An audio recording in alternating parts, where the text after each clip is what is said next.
where the events support something else. So it's the Ruby users group, or it's the London Android group.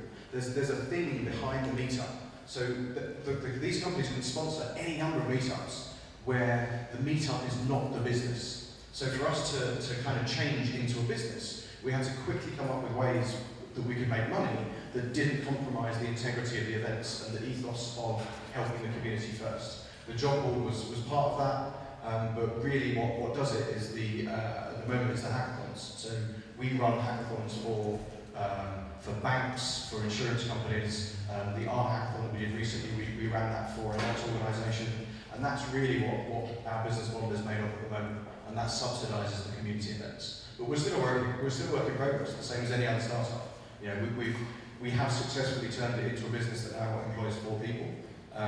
We don't pay any one of those 4 people enough, but you know, that's kind of startup life, really. We're working on it, and we'll continue to evolve the business model as we can. But that was our single biggest challenge: was how do you take that community not-for-profit effectively and make it bigger and more sustainable. Thank you. Hi, I'm Richard, and I don't have a question. I have an idea that I try to implement myself here, and then maybe you want to comment on. Is that in my heart I'm a scientist, and I was forced to become a businessman when I moved to Bulgaria. So my passion is not that deep for being a business person. But I also want to do some good things in my spare time. And I noticed that there is a very bad connection between science and business in Bulgaria. So I'm trying to organize networking meetings for scientists and business people. And that sounds very much like what you're doing, connecting tech with art. So maybe that's an idea, I'm sure in the UK, that connection between science and business can also be improved. And it is very interesting, the few meetings that are organized here now, is how inspired people are just to get to know each other and see how they think. So it's a suggestion for you, maybe that is an interesting subject to try in the UK. If you have ideas how to improve it here in Bulgaria, because at the moment I'm happy to get 20 people together. It's not very big groups, I'd like to let it grow, but that's hard. So I would say, speak to these 2 guys anyway. Stoyan and Nicol, I know Sophia much better than we just got here, so. But yeah, definitely the idea of the science and tech I like. I mean, you know, like you said, we do the art tech thing. I suppose we come across quite a few people in London that are, you know, sciencey in a way. So maybe that's something we'll explore. You know? Data science. Data science, definitely. Yeah, that's quite a big thing in London right now. Yeah. What area of science? I'm a chemist. Chemist, okay.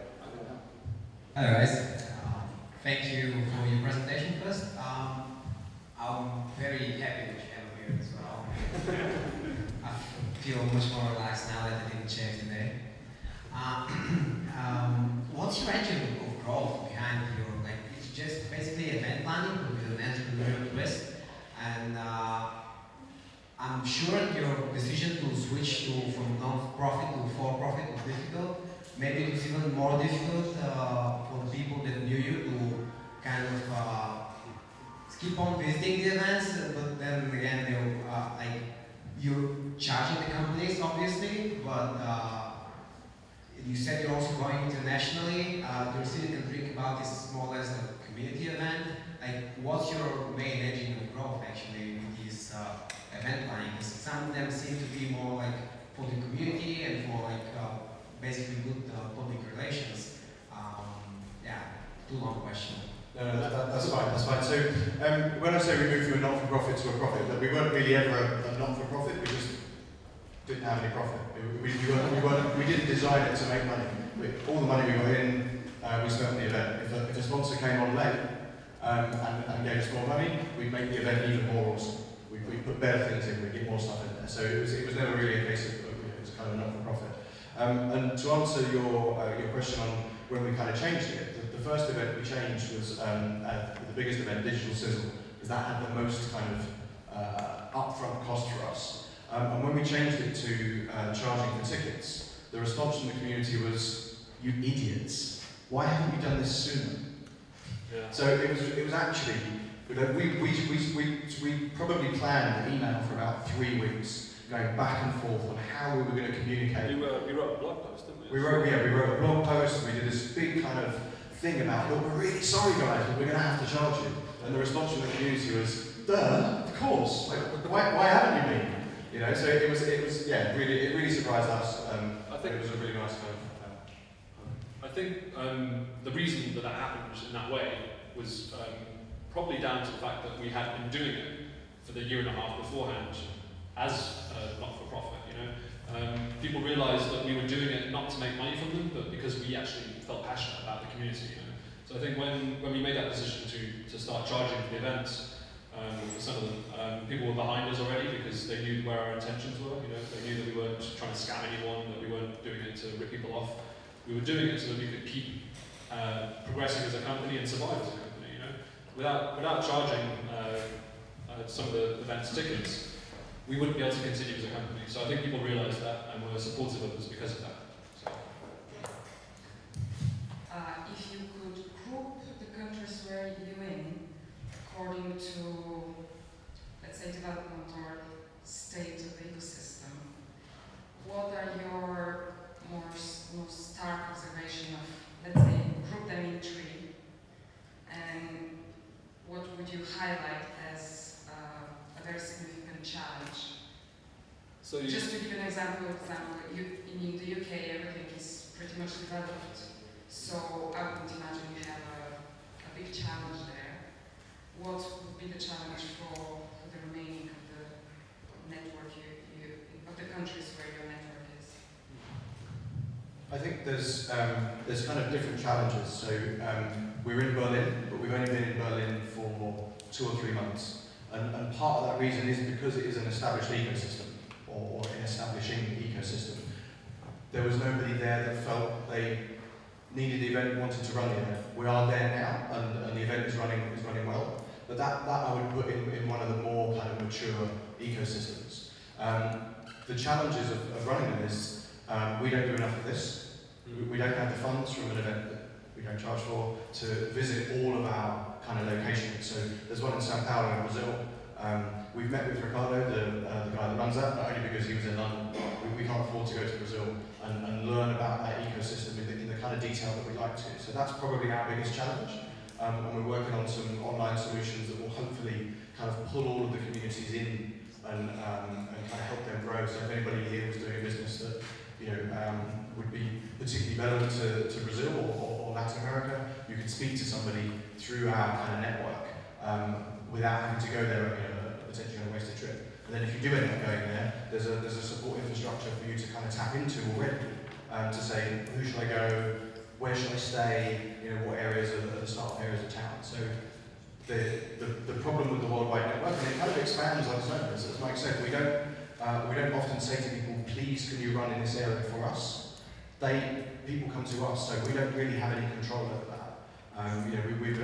We've got people on the list from Melbourne, Hong Kong, Vietnam, and until we know there's 3 or 4 of them that can run the event on an ongoing basis, we can't kind of start those to run. But it's going to get to the point where there's going to be more than we can really handle the information from. And that will be our biggest challenge, is how do we integrate those communities in a useful way to everybody. And I don't honestly know how to group all of the locations in a way that you asked as well. I mean, we're still sort of at the early stages, I hope, of the sort of expansion of Silicon Drinkabout. I mean, I think it was about a year ago that we started with Copenhagen being the first. Just over a year, actually, 13 months, I think, because the anniversary just passed. So we've only been expanding Silicon Drinkabout for about a year now. And the majority of the cities that we've put the event into have only recently launched. So within the last half a year, we've launched about 7 of them, I think. That'd be right. Yeah. So we're only at the sort of baby steps at the moment of being able to draw data from these different cities and draw conclusions from that data. I mean, there's sort of, as Joe was saying about Berlin, we know on the face of it how these cities are. Like Berlin's a very advanced ecosystem already.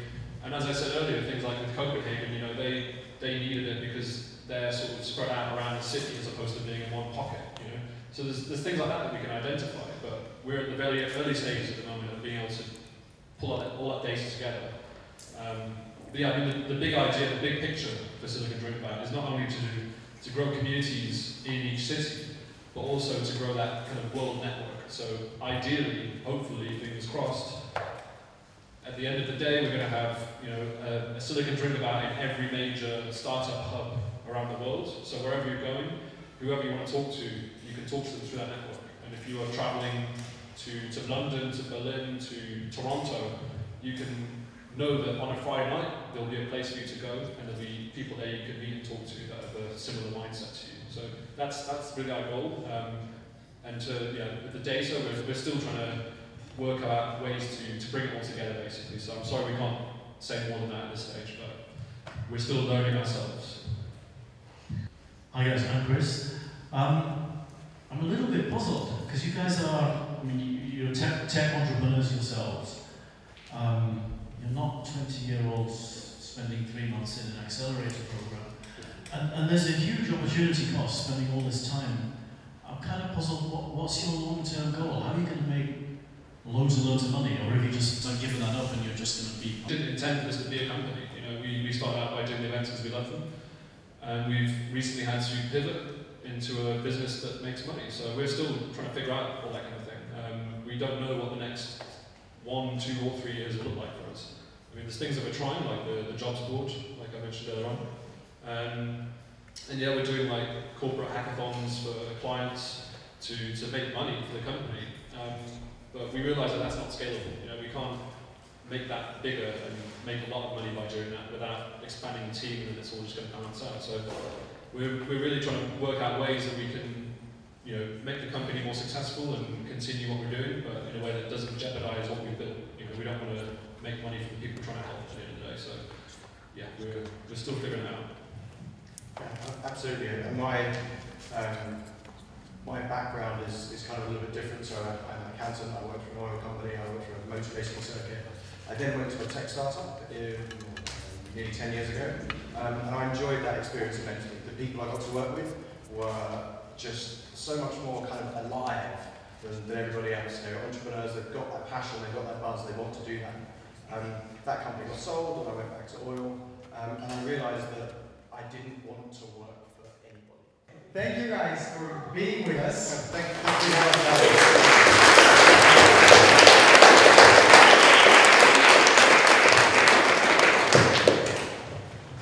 Let's hear your biggest applause for Michael and Joe once again.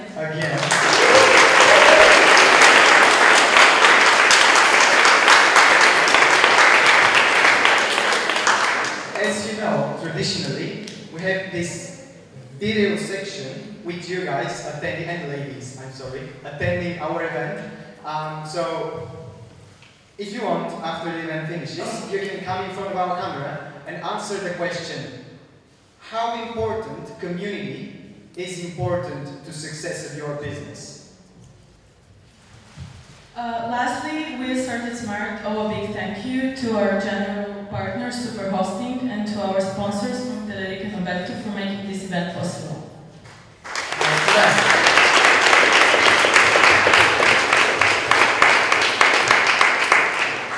Thank you for being us tonight. Be inspired, be motivated, and strive to change the world. One last thing. Tomorrow, we have Silicon Drink About with those great guys. The place is called Thievery Bar. It's on Patriarchy TV number 6. You're welcome. We'll have a sponsor, which is called Hobson, and we'll have free beers for you. Have a good night.